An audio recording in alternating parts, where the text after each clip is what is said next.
Persecution. The act of persecuting.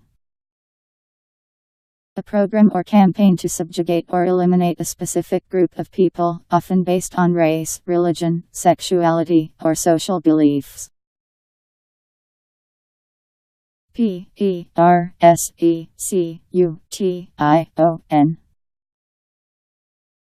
Alright, Shalom. First and foremost, want to begin this lesson by giving all praise, honor, and glory to Yahweh Bashem Yahweh Shah, Wahar Rakah Kwadash, which in the ancient Hebrew tongue would be the correct names of the Heavenly Father, His beloved Son, and the Holy Spirit.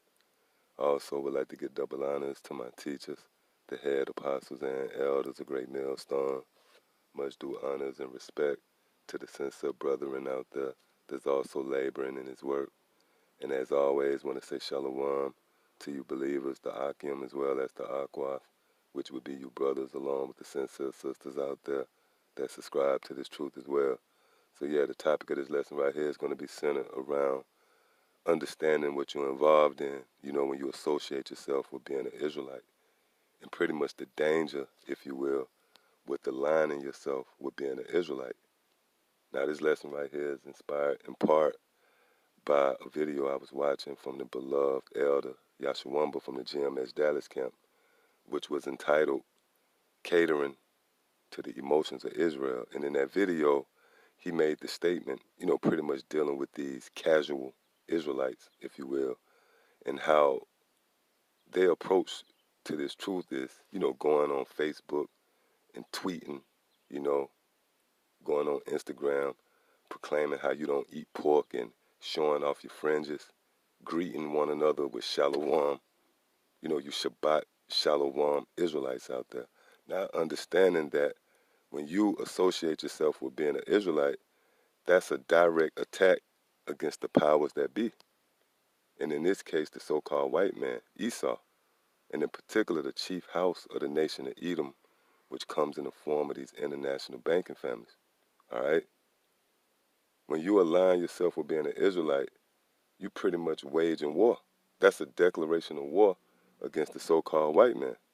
Because pretty much what you're saying in doing so is that you are claiming your rightful ownership to the planet Earth. Look, when you associate yourself with being an Israelite, it's not like you joining a damn social savings club, man. Or you aligning yourself with a gang, you know, the Crips. No, man. When you say that you're an Israelite, pretty much you telling Esau that you poised to overthrow him and take him into captivity, man, because these devils, they know and understand the prophecies. That's why when you read the book of Psalms, the 83rd chapter, it tells you, and it speaks about the conspiracy against the children of Israel. And what's that conspiracy? To keep you so-called Negroes, Latinos, and Native Americans in further derision, man. You know, to label you with these bywords so that you would not be able to come into your inheritance. You know, and I often make the comparison of if someone left you, you know, something in a will, you know, an inheritance. Well, the only way you can stake claim to that inheritance is with producing identification. So if you lose your ID, then you can't claim that inheritance. See? So it was a method to the nations, you know, spearheaded by Esau. It was a method to them giving you these bywords, man. You know? And keeping you from knowing who you are. So when you wake up to who you are, that's a direct attack against the so-called white man. And Jake don't understand that. They think coming into this thing is just a fad, you know? So when you wake up to the fact that you're an Israelite, which is a beautiful thing, you know, that's the first steps, if you will, on this road to recovery. But you got to understand, knowing that you're an Israelite, first and foremost, you come to the realization that you have enemies. When you read the scriptures, the common theme is Israel and their enemies, man. And I just quoted, you know, one chapter that goes into that, Psalms the 83rd chapter, which there's a lot of scriptures that highlight the fact that Israel have enemies. So when you wake up to the fact that you're an Israelite, it's not like the so-called white man is going to welcome that, man, and accommodate you. No, this man is going to wage war against you, which he already has done. Matter of fact, Let me get a quick precept before we get into this lesson. In the book of Luke, the first chapter, starting at the 6th to 8th verse, it says, "Blessed be the Lord, power of Israel." So we see already how the context of what we read is concerning Israel, which you Jakes have no problem with, associating yourself with being an Israelite, not understanding the severeness, of that, man. And we're going to show you that as we read on. It says, "Blessed be the Lord, power of Israel, for he have visited and redeemed his people, and have raised up an horn of salvation for us in the house of his servant David, as he spake by the mouth of his holy prophets, which have been since the world began." Verse 71, this is the point, that we should be saved from our enemies. See? That we should be saved from our enemies and from the hand of all that hate us. Yes, so when you come into the knowledge of knowing that you're an Israelite, the first step, the first order of business, if you will, is understanding and embracing the fact that you're going to have enemies, man. And again, Jake don't understand that. They don't understand the promised persecution that's coming, man. And it's not just going to be on these what's perceived to be militant Israelite groups, like ISUPK. They have this militant overtone. IUIC, they have the military cadence. They march. And even Great Millstone, because we actually teach the downfall. We go into an in-depth analysis of how this man is going down. So a lot of you Jakes, you think that when these military, martial law troops begin to come into these neighborhoods, that they only going to come after, the groups, the Israelite groups that's more up close and personal, out there on the forefront. No, those military forces is going to come after the casual Israelite, man. Just the Israelite that's posting their Passover dinner on Facebook, which is no harm in that, right? But guess what? These devils, storm with the elites, they're going to come after all of you Jakes out there, especially those amongst you who associate yourself with being an Israelite, man. Because again, when you do that, even if you're not uploading videos, going into in-depth research and breakdowns and pulling out precepts, if you're just a casual Israelite that have a barbecue, on the so-called Sabbath, or Passover, you wear your fringes, you greet each other, one another with shalom, and you don't do any videos or you don't go out and prophesy, well, Esau look at you as a threat as well, man. Because by waking up to who you are, you pretty much declaring that the kingdom is in play is going to be overthrown, man. And a new kingdom is going to be ushered in. Because again, once you associate yourself with being an Israelite, pretty much what you're saying in a roundabout way is you staking claim to your rightful ownership of the planet Earth. All right? So with that, I want to get a little information right here, which the Spirit had it where I touched on this before, but I want to touch on it again. All right? And this is dealing with Nero in the time of 64 AD, when he pretty much persecuted the Christians. Now, when you see that word Christians, that's not in the sense of what you see today. You have these pork chop eating pastors and preachers in a congregation that come together on Sundays, and they form a worship, Bible study, everything that come along with the idea of Christianity. The Christians right here is dealing with you so-called Negroes in particular, as well as you Latin tribes, and also you so-called Native Americans, the Israelites. The Israelites is pretty much the Christians, man.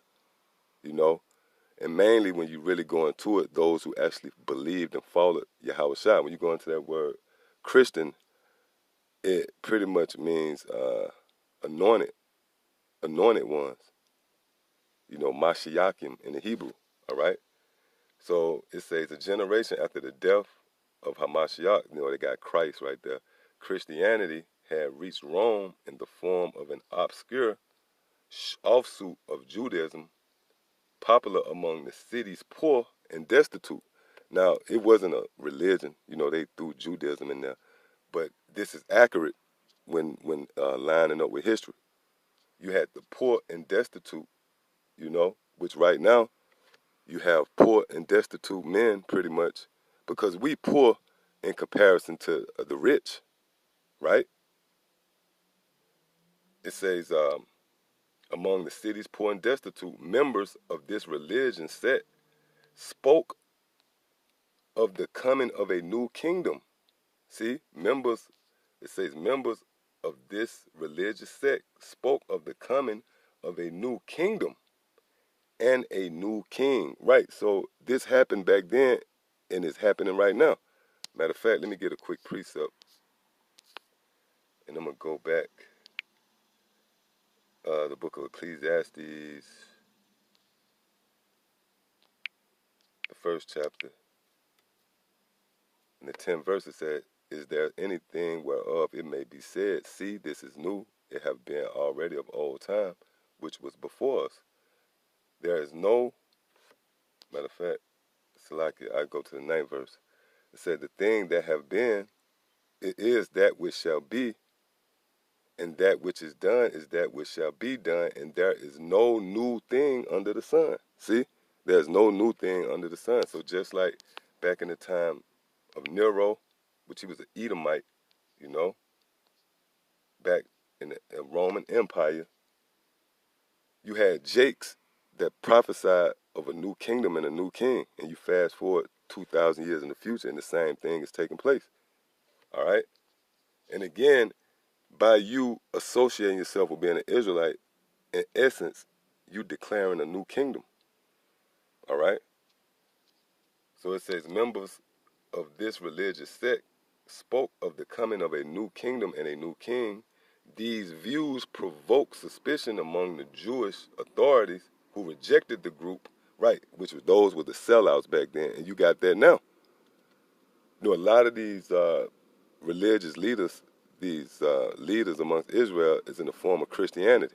And these Christians is rejecting this, man, just like back then. All right? It says, these views provoke suspicion among the Jewish authorities who rejected the group and fear among the Roman authorities who perceived these sentiments as a threat to the empire. Let's read this again. It says, and fear among the Roman authorities who perceived these sentiments as a threat to the empire. So back then, the teaching of a kingdom and a new king, it caused the Romans to perceive it as a threat. Those sentiments as a threat to the Roman Empire, man. See? It says, in the summer of 64, Rome suffered a terrible fire that burned for 6 days and 7 nights, consuming almost 3/4 of the city. The people accused the Emperor Nero for the devastation, claiming he set the fire for his own amusement. In order to deflect these accusations and placate the people, Nero laid blame for the fire on the Christians, and that was really a false flag. When you fast forward today, it's called false flags, and guess what? It's going to be more of that. These devils is going to raise up a lot of these crisis actors, you know, which you can Google that term, and pretty much they're going to pose as Israelites, man. You know, and they might commit a terrorist attack. You know, they might do some off shit with the garments on, just so that could be a segue for them persecuting us. Look, the promised persecution of Israel is coming, man. And a lot of you jakes that's coming into this thing obliviously, you don't know the seriousness of what you get involved in, all right? It says, Nero laid blame for the fire on the Christians, which that was a false flag. The emperor ordered the arrest of a few members of the sect who under torture, right, they got torturing devices out here, high efficient guillotines. It's going to get real out here, man.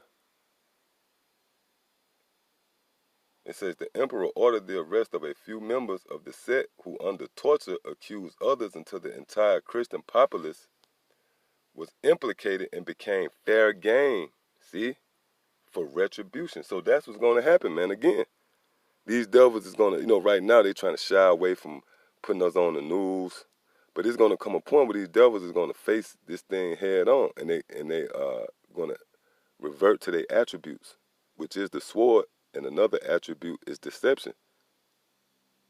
You know? It says, until the entire Christian populace was implicated and became fair game for retribution, as many of the religious sects that could be found were rounded up and put to death in the most horrific manner for the amusement of the citizens of Rome. See?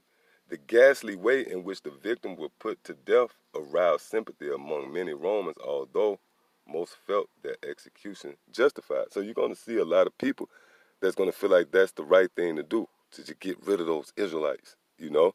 And Jake, they walking into this thing obliviously. You know, yeah, they want to portray that they want to serve the Most High, but not understanding with that comes persecution, okay? This is the book of 2 Timothy, the 3rd chapter. In the 12th verse, it says, yeah, and all that will live godly in Hamashiach Yahushua shall suffer persecution. See?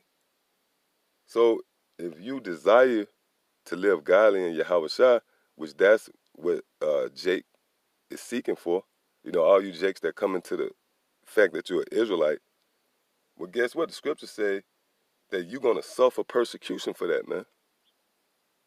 So this thing is not, you know, as polished up as you want it to be. You know, as if the so-called white man going to accommodate you. Oh, those are the Israelites, okay. No, man, the so-called white man's going to come after you hard body. Yes, I just wanted to touch on that, Lord willing. It was edifying. To the next time I say shalom.